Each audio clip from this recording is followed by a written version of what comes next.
All right, joining me live from Bengaluru is a special guest, K.S. Dakshinamurthy, who is a journalist who is joining us live on this bulletin. Thank you so much for joining us on We On World. We appreciate it. Now, before we discuss the specifics of the election campaign so far, including today's polling as we speak, I wanted to take a step back and look over the past 2 months of election campaigning and 7 phases of polling. Where do you think India is headed?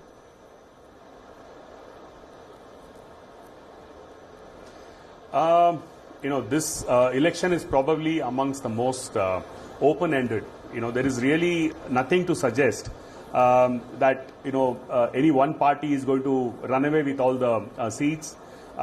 It's completely, it looks really fractionalized, let me put it that way. So, I'm just going by the overall sentiment that it's going to be a coalition at the end of the day. Because it's, on paper and any which way you see it, it doesn't seem like any party, especially the BJP, which is hoping to win majorly, has any particular advantage, so to speak. You're saying your reaction is very guarded. There is also, you talk about a coalition coming back to power. All right. By which coalition might that be? Do you think the so-called third front stands any chance of getting back in the reckoning going forward?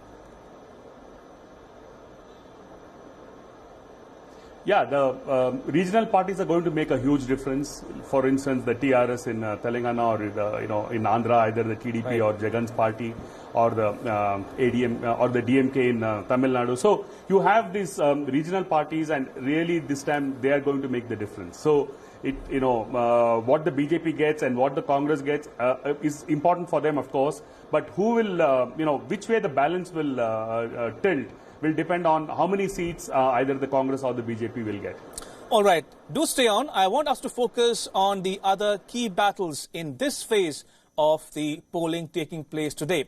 The battle in Patna Sahib in Bihar is between Federal Minister Ravi Shankar Prasad, who is squaring off against sitting lawmaker Shatrughan Sinha, who quit the BJP to join the Congress party just before the election.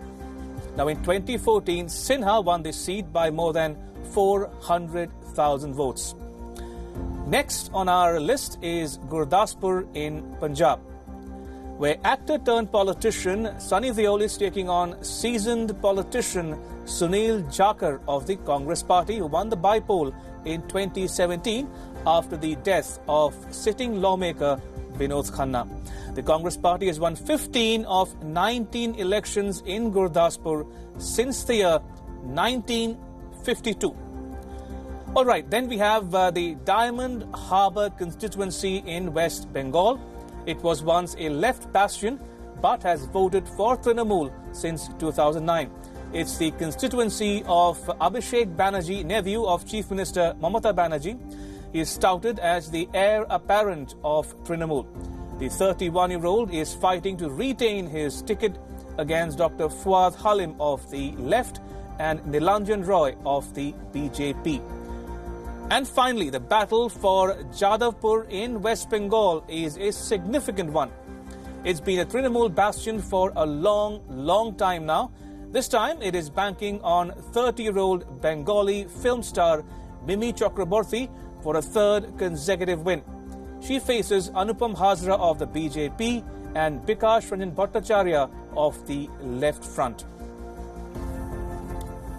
All right, if I can go back to my guest in Bengaluru now, what's the sense you're getting about the impact of the violence on voter turnout in Bengal? How crucial might that be on the overall outcome of the elections in Bengal? Violence during elections has become a part of tradition in Bengal. And the point here is that even before, the elections, people have already decided who they want to vote for.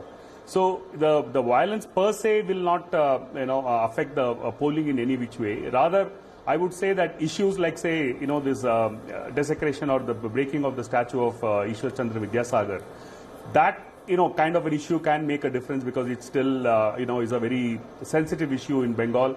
So that can make a difference. But the violence per se, it's like part of the process now in Bengal. And, ideally, of course, there should be no violence. Unfortunately, this has become, a part of, the process, as I said. So the elections per se, unless it prevents people from going and voting in a free and a fair manner, if that happens, then obviously it's going to make a difference to the final outcome. But the real cause for any change or the way the electorate will swing will really depend on the issues beforehand. And I think my own gut feeling is that it's all this has been decided by the individual voter. They've already decided whom they're going to vote for in the last, let's say, even in the last week or 15 days, so to speak. Mr. Dakshinamurthy, now conventional wisdom suggests that the BJP in particular would look to compensate for the loss of seats in the so-called Hindi heartland by winning more seats than expected in states such as West Bengal and Odisha. Now, talking about West Bengal in particular, do you subscribe to that view that BJP might perform better than the 2 seats it won in 2014?